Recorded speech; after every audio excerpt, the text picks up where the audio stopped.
I think the hardest part about making something online is not necessarily coming up with an idea, because usually we have a sense of what it is that we want to talk about. It is being consistent when we're not sure that anybody cares or that anyone is really watching or engaging with what we're creating. And I'm not talking about this podcast. This has a system in place. We have a team that helps me, so I don't need a ton of creative discipline to make it. But recently, I decided I was going to go back to posting on Instagram.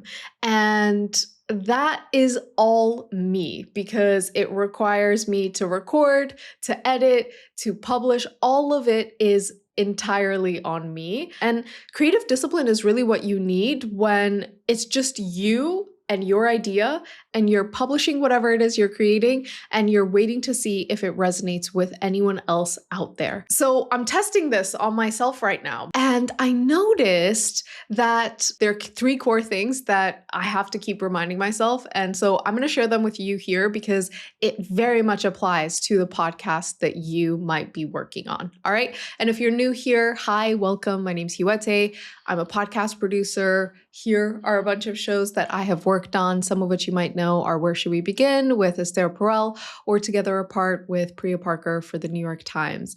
And I run a podcasting accelerator called Emerging Voices for people who have a brilliant idea, just aren't sure how to get started with their podcast. Okay, the first thing is don't take it too seriously. Now, I know this is easier said than done, but if you are anything like me, you might be someone who put very strict rules and boundaries on your idea.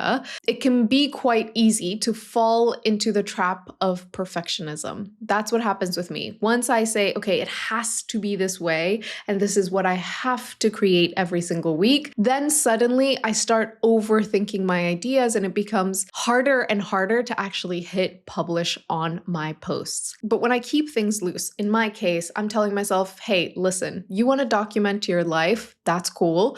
There are a few key themes you probably want to hit over and over again because they're just natural to you and your life. For example, I love reading, so I post about reading. I love running, so I post about running. I've made a dating show and I've talked about dating on there before, so I talk about dating. And these are themes that are natural and easy for me to talk about. So it just makes sense for me to give myself these buckets or these beats that I try to post within. But if I ever want to post outside of those beats, it's not the end of the world. Like, it's okay for me to post that. It might not get very good engagement. That's okay. This is still part of the fun process for me. Okay. And if I do that enough and decide, okay, I don't want to post that because no one engages with it and it's just not fun for me to post, that's okay too. The only rule that I would say I really try to stick to is it's not even a rule, it's a question, and it's, is this useful to the person that I hope to connect with?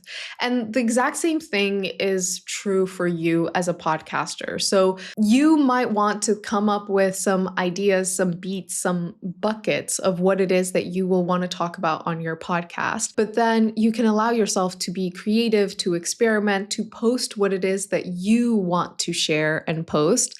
And the general rule you should be following week over week is, does my ideal listener, does the person that I want to connect with find this useful, or would they listen to this because, and by the way, useful is a very broad term. Entertainment is useful, humor is useful, education is useful. So would the person that I am creating this and hoping to connect with, would they resonate with this in some way? And the only reason I have that rule in place is because if you don't, it could kind of just end up becoming a diary, right? And there's nothing wrong with you using your podcast as a diary or even an Instagram page as a visual diary, but most of us are creating things hoping to connect with someone else. So having that one question in place tends to be quite useful. The second thing is you want to keep your timing realistic. So I went from posting all the time way back when, a few years ago, to not posting at all. If I then said, okay, now I'm going to post 5 times a week, I would be setting myself up for failure because I don't have the systems, the habits, the rhythm in place to actually be able to do that. So keeping my timing realistic for me means if I post once a week, I've already succeeded. And if I post twice a week, I am so proud of myself. If I happen to post 3 times a week, I have outdone myself. And that's not to say this is how it's going to be forever, but it's just to say when you're getting back into the swing of things or when you are starting something for the first time, it is imperative that you set realistic timelines for yourself, because unrealistic timelines are like you setting yourself up to fail and then being mad at yourself when you actually do fail. And by fail, I mean like if you don't post consistently, you're going to think that you are not someone who can stick to what it is that you said you would do. And here's the thing, for your podcast, that might look like you saying, okay, the floor for me is that I'm going to post once a month for the next 3 months, or I'm going to produce 3 episodes, which I might post once a month over the next 3 months. Or you might say, I'm going to just focus on making 5 episodes. And then those 5 episodes, I will decide whether I'll release them weekly, every other week, or once a month. It's really to give yourself boundaries that make sense for you and your life and allow you to prove to yourself that you are capable of following through on your own ideas. The third thing, and this is my favorite one, is make it as easy and fun for yourself as possible. I'll tell you, in my case, I could technically be making better Instagram reels if I was editing them on my computer, because I do know how to edit and it would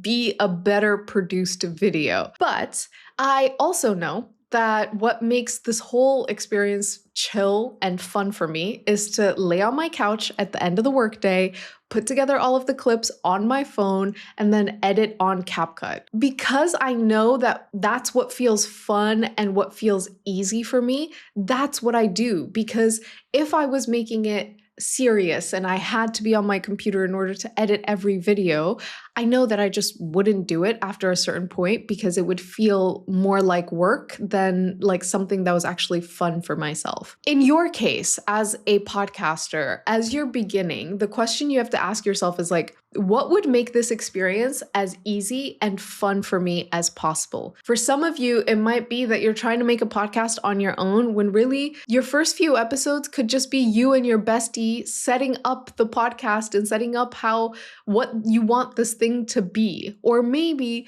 the idea of interviewing people is actually super intimidating for you, but you keep saying you're going to make an interview-based show, so you keep putting it off. If that's you, consider making your first episode just a solo episode of you exploring this idea and why it is that you want to make a podcast around it. What is the easiest version of this podcast? What is the most fun version of this podcast? And make sure that you are creating that over and over and over again. And the reason for this is if you're having fun and if it feels full of ease, it's just that much easier for you to be consistent.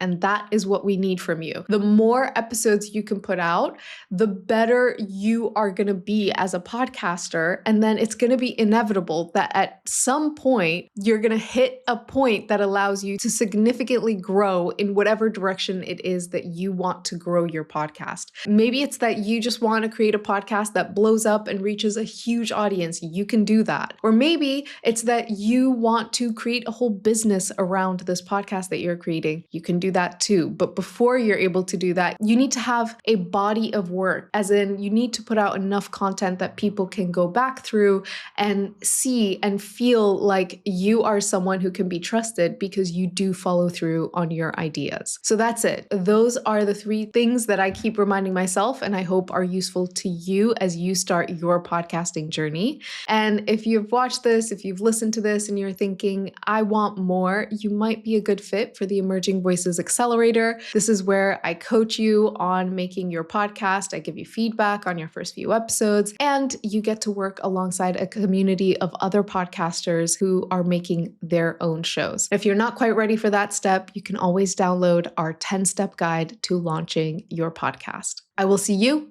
in the next episode.